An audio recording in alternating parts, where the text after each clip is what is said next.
Que el Señor les bendiga, estimados hermanos. Le voy a pedir que busquemos en nuestra Biblia, en el libro de Job, capítulo número 4. Libro de Job, capítulo número 4. Este día tocaremos un tema titulado la teoría y la práctica. La teoría y la práctica. Job, capítulo 4, versículo del 1 en adelante. Vamos a leer versículo 1 y versículo número 2. Este día. Si usted lo tiene, me dice amén. Amén. Dice la palabra del Señor. Entonces respondió Elifaz temanita y dijo: si probáremos a hablarte, te será molesto. Pero ¿quién podrá detener las palabras? Oramos a nuestro Dios. Señor, te damos gracias, Padre, porque una vez más nos permites estar aquí reunidos con la intención de aprender. Te pido en el nombre de Jesús que llenes a nuestros corazones de esa sabiduría que necesitamos en los momentos difíciles. Gracias, Señor, por todo, en el nombre de Jesús. Amén y amén. Tome su asiento, por favor. Bueno, solamente antes de comenzar con el estudio de este día, quiero hacer quizás una rememoranza, un recuerdo de lo que venimos estudiando. Venimos hablando o estudiando acerca de la vida de Job. Estudiamos cómo la circunstancia de Job no comenzó ahí, sino que hubo algo atrás que se había acordado, y es que hubo una reunión entre Dios y los ángeles y hubo una conversación entre Dios y Satanás. Hablamos también que Job no vio esta conversación, sino que él solamente vio sus circunstancias, que sus hijos se murieron, que todo lo que tenía se perdió, que su esposa le abandonó prácticamente o le dijo: maldice a tu Dios y muérete. Hablamos también que sus amigos, en la ocasión pasada, hablamos que los amigos se habían aparecido y que de alguna manera intentaron ayudarle, pero ¿cómo ayudar a una persona con tanta carga? Así que se quedaron callados por 7 días a su lado. Y hablamos el miércoles pasado, que lo tocaba el pastor Lino, la etapa en la que Job ya se sentía desesperado, prácticamente una etapa de depresión que muchos de nosotros podemos haber llegado a tener. Es decir, ¿quién no se ha sentido en alguna ocasión con ganas de morirse? Y este día queremos hablar de el primer discurso que uno de los 3 amigos dijo. Quien lo mencionó era un hombre llamado Elifaz temanita, es decir, que provenía de una ciudad de Edom, abajo de Israel, abajo de Canaán en ese momento, que se llamaba Temán. Por eso se llamaba Elifaz temanita, porque provenía de una ciudad llamada Temán. Temán era una ciudad conocida por la sabiduría que ahí había. Quiere decir que probablemente Elifaz era un hombre bastante sabio. Era casi seguro que así fuera, porque los 3 amigos conocían mucho. Se cree que Elifaz era el más anciano o el de mayor edad de los 3 amigos mencionados aquí. ¿Por qué se cree eso? Porque le dieron a él la oportunidad de hablar primero, y en aquel tiempo el mayor siempre hablaba primero, era muy prominente alguien que tuviera mayor edad, así que le dieron la oportunidad a él de que hablara. Hay quienes, y ya va a ver por qué, le dicen que Elifaz era una persona, o era la parte de los 3, era la parte racional, es decir, Elifaz era racionalista. Ya va a encontrar, o vamos a leer, si usted también tiene oportunidad de leerlo en su casa, va a leer palabras de Elifaz que decían algo así como: yo descubrí, o de acuerdo a como yo he visto, o yo he notado. Entonces Elifaz se basaba mucho en la racionalidad, en lo que conocía. De igual manera, antes de comenzar, quiero decirle que las palabras que ellos expresaban no todas estaban mal. Es decir, los 3 amigos de Job no siempre se equivocaron en decir lo que tenían que decir. Se equivocaron a quién se lo decían. Muchas de las palabras que ellos dicen están bien, pero está incorrecto a quién se lo dijeron. Ahora sí, quiero comenzar con el tema que abordamos. Y quiero preguntarle a usted: ¿está usted preparado o preparada para una mala noticia hoy? Digo, ¿qué pasaría si a usted le dijeran cuando llega a su trabajo que está despedido? Por ahí habrá alguna persona, algún hombre que su esposa fue al hospital este día a recibir una respuesta de examen. Y si su esposa le dijera al llegar a su casa que tiene cáncer, o quizás llevó a su hijo a consulta y que le dijeron que su hijo desde ya tiene insuficiencia renal, aunque esté joven, ¿está usted preparado para esas situaciones difíciles?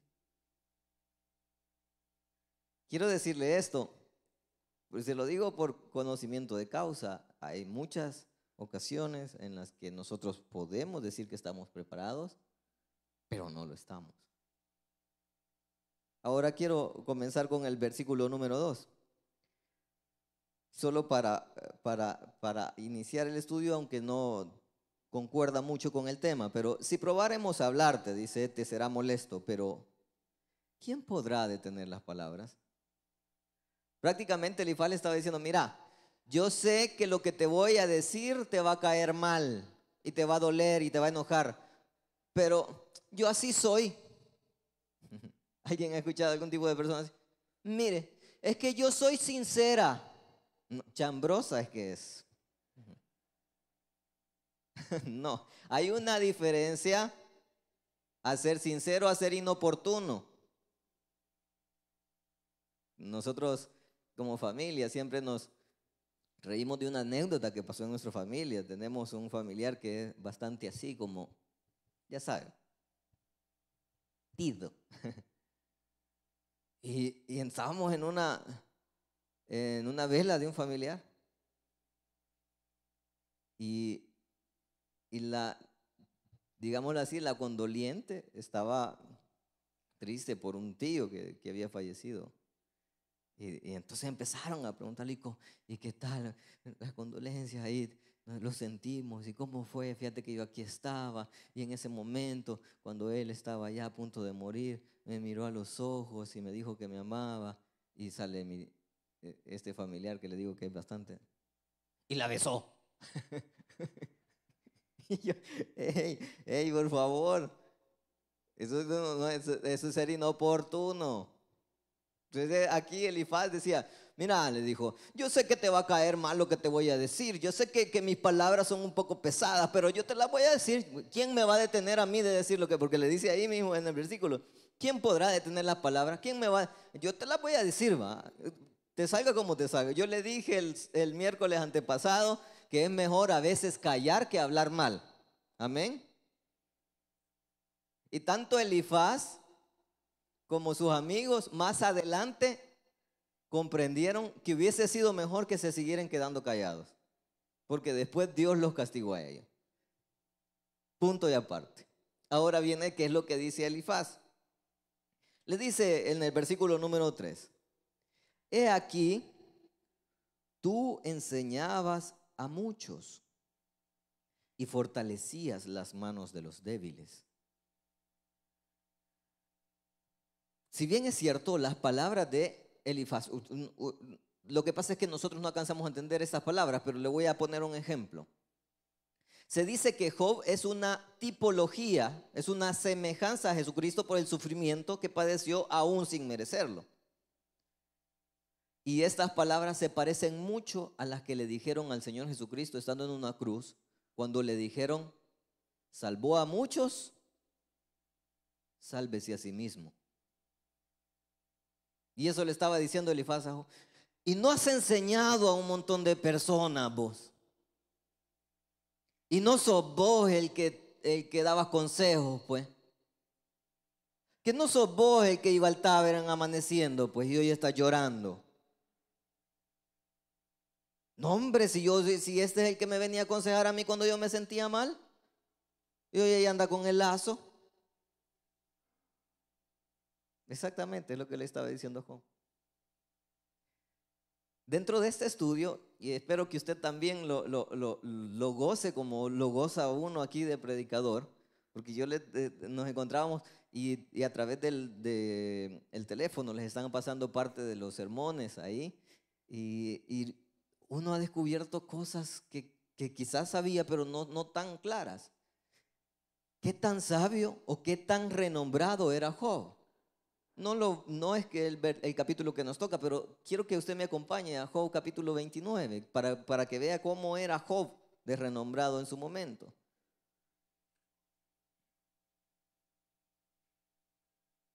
Job capítulo número 29. Solo el subtítulo de este capítulo dice: Job recuerda su felicidad anterior. Versículo 2, perdón, 29:2. Dice: ¿Quién me volviese como en los meses pasados, como en los días en los días en que Dios me guardaba, cuando hacía resplandecer sobre mi cabeza su lámpara y cuya luz yo caminaba a la oscuridad? Vamos más adelante. Versículo número 7, solo para la sabiduría es lo que estamos tratando de ver. Cuando yo salía a la puerta a juicio y en la plaza hacía preparar mi asiento, los jóvenes me veían. Ahí viene Job, escondete vos. Mire lo que hacían los ancianos. Y los ancianos se levantaban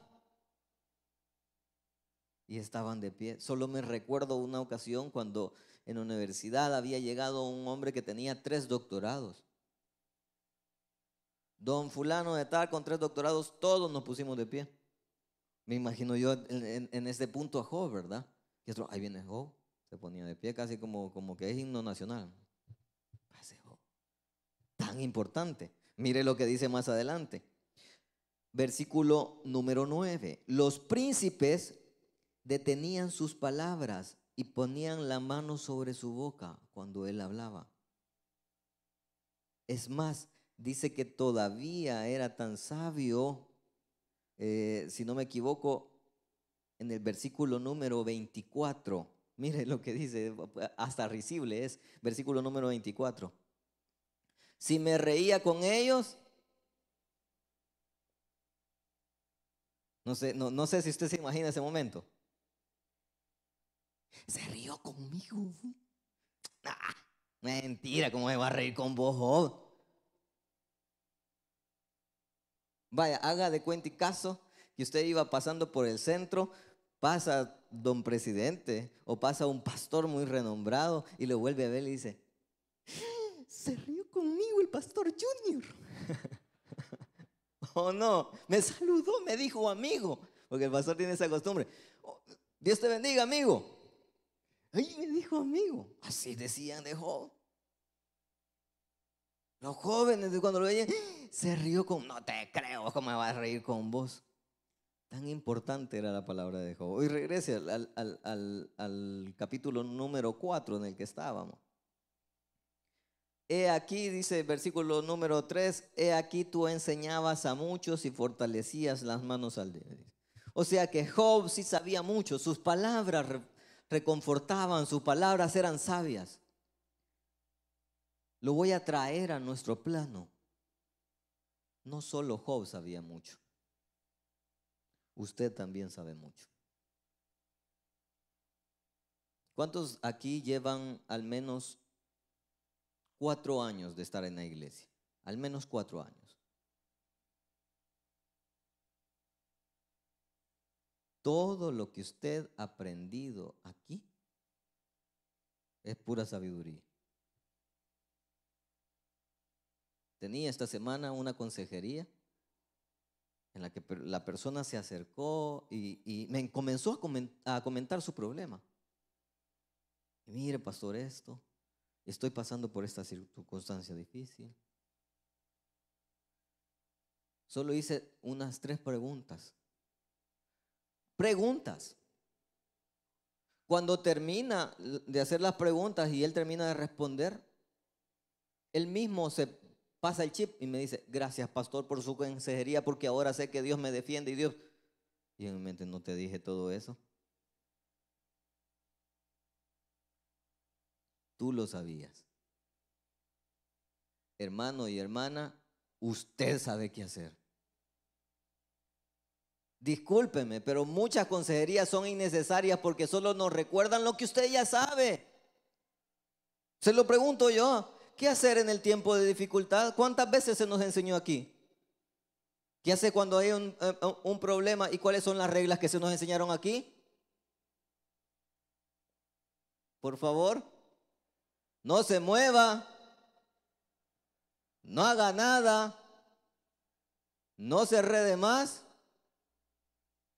y no se rinda. ¿O no lo sabe, mi hermano? Solo yo he venido a esta iglesia. Lo sabemos. Es que yo no sé qué hacer. Sí sabe. Claro, si esa materia la pasamos. Y es aquí donde le quiero decir. La teoría, que es lo que aquí estamos aprendiendo. La teoría no solamente es para que usted tenga conocimiento. La teoría es para que usted y yo la apliquemos, hombre. Si usted viene a la iglesia y va a aprender, amén. Viene a aprender, hermano. Amén. Es para aplicarlo. No para que le quede escrito en una página metida en su Biblia. Sino que cuando ya venga el problema, usted saque esa página, aunque sea, si no se acuerda, si tiene tan mala memoria como yo. Saque esa paginita que se recuerda. Al menos, aquí está, ¿qué te voy a hacer? Pero hemos pasado 4 años en nuestra iglesia y necesitamos aprender para después aplicar. Esto es como que en algún momento una persona hagan el protocolo, ¿verdad? En su momento hagan el protocolo de cómo actuar en un momento de terremoto. Si usted trabaja en una empresa, al menos en alguna ocasión tuvieron que haberlo hecho. Entonces hacen como que si en el momento hay terremoto. Bueno, vamos a ver. Y aquí sacan a los niños y hacen la prueba. Y todos los niños ahí van con la cabeza así. Ajá, y la señora ya se lo puede. Pero a la hora de que hay terremoto, ¿qué hace la señora? No, ¿qué pasó? No, ¿se acordó qué es lo que tenía que hacer? ¿No estudió antes qué es lo que tenía que hacer? Le dice, mire, si hay un terremoto, por favor, métase entre las mesas. Lo menos que hace.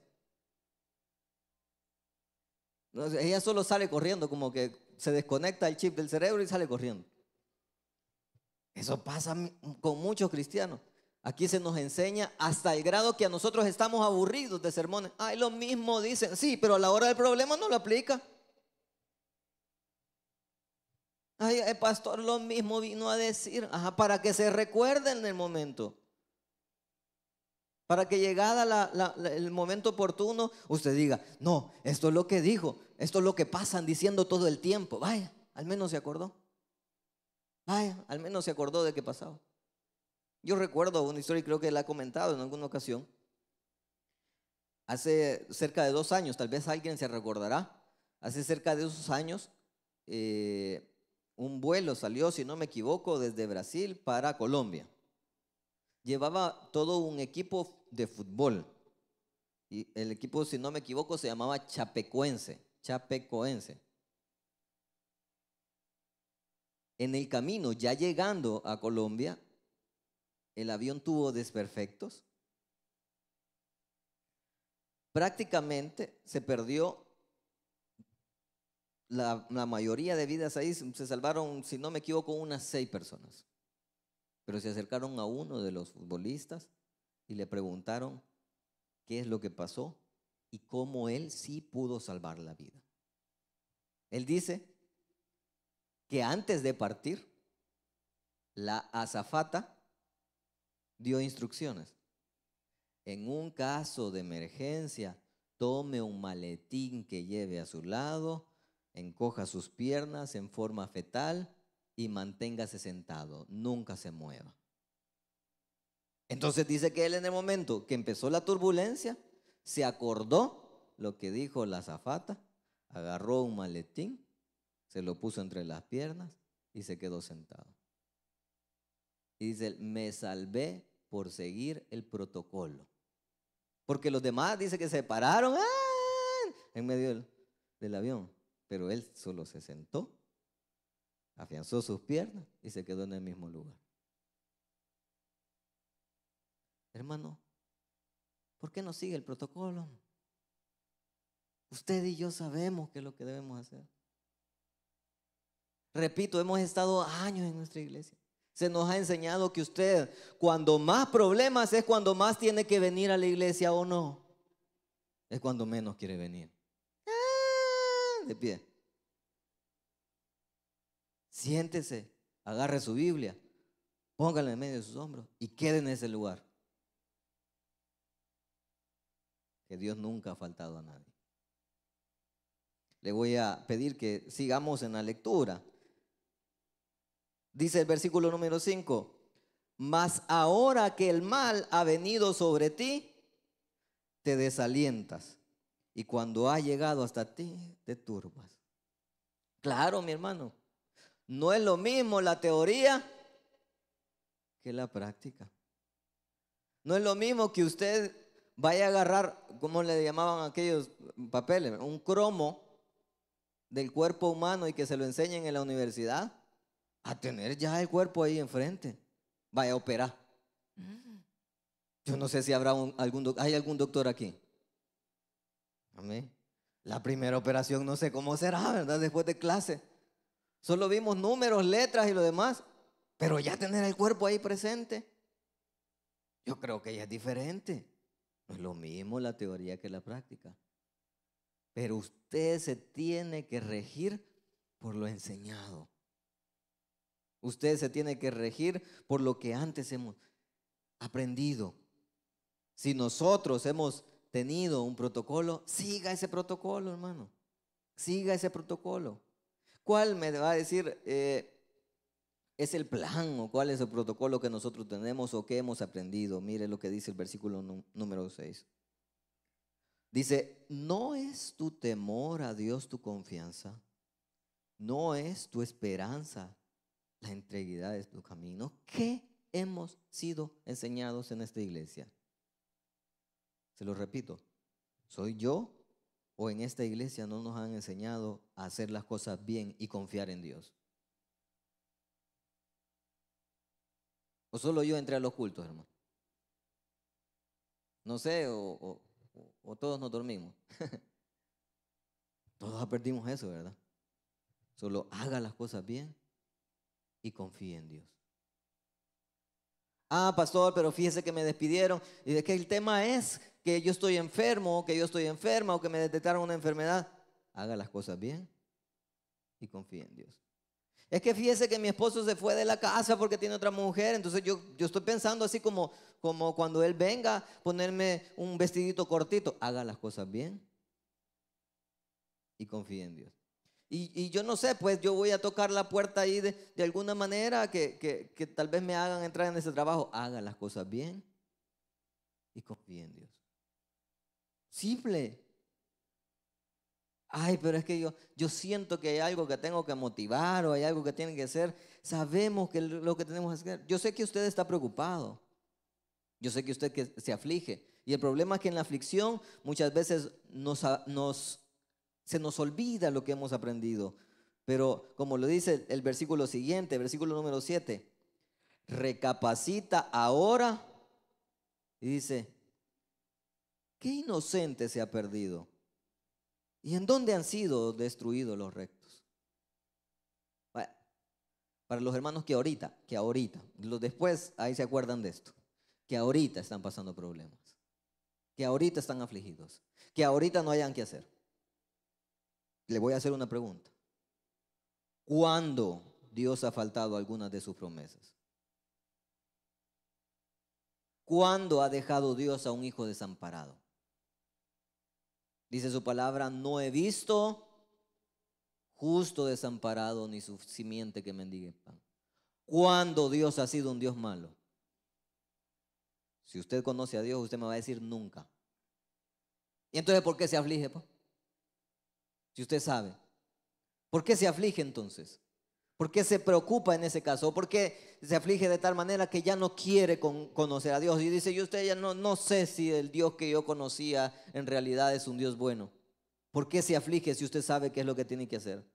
Cuando Dios ha abandonado siquiera a uno de sus hijos, nunca. Y usted no será la excepción, ni será el inicio para que Dios vaya a faltar a una de sus promesas. Dice la palabra del Señor que Dios no es hombre para que mienta, ni hijo de hombre para que se arrepienta. Su promesa dice que al lado de sus alas estaremos.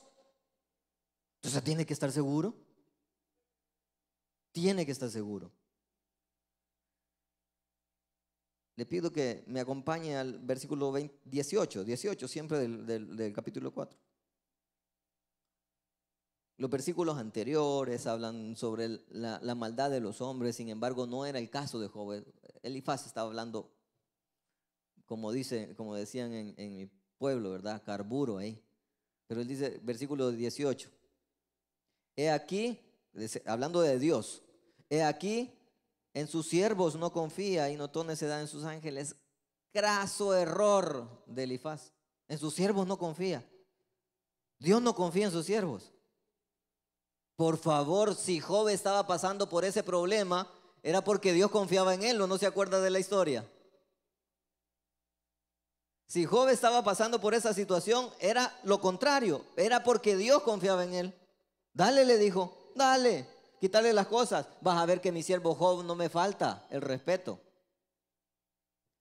Y es muy probable, casi seguro, que si usted está pasando por ese problema, es porque Dios ha confiado que usted puede llevar esa situación. Dice la palabra del Señor, y lo hemos repetido en muchas ocasiones, que Dios no le pone cargas a nadie que no puedan llevar. Así que es muy probable que Dios le haya hecho pasar a usted por ese problema, es porque ya sabe que usted tiene la fuerza para llevarlo. Ya deje de llorar y confíe en el Señor. Lo digo para aquellos que ya lloraron lo suficiente. Si no ha llorado, llore. Pero para aquellos que llevan 7 días, 8 meses llorando por el mismo hombre, ya límpiese las lágrimas y que se vaya usted. Ya él ni se acuerda. Y usted, como le dije la vez pasada, usted ahí se pasa recordando. Ve a un mecánico y dice, ¿qué está haciendo aquel mecánico? Escucha una plática, está armando. Ay, Armando, ay, Armando, ay, Armando. Ay, olvídese de él. Y empiece a confiar en Dios. Y empiece, vaya, Dios sabe cómo me lleva. Dios sabe qué es lo que voy a hacer. Dios sabe en lo que voy a estar. Claro, y le digo que el problema que usted ha llevado, Dios se lo puso porque sabe que usted lo puede llevar. Dios sabe que usted lo puede pasar. Y termino en el capítulo 5, versículo 1, que todavía es la conversación de Elifaz. Y dice, ahora pues, da voces. ¿Habrá quien te responda? ¿Y a cuál de los santos te volverás? Vaya, mi hermano. Y esto sí lo aprendimos aquí porque estoy seguro. Ok, yo le creo.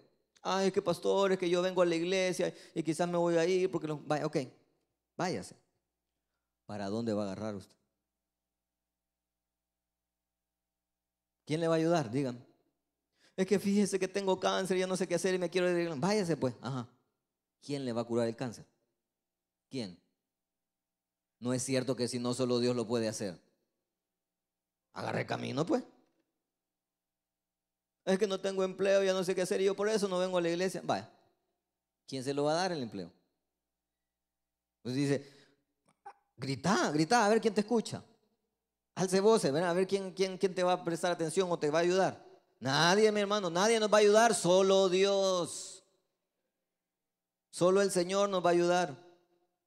Y versículo número 8 dice, Guárdeselo en el corazón, se lo lleva para aquellas personas que están pasando por cosas malas. Para los que aún no, apúntelo y se acuerda de ese problema.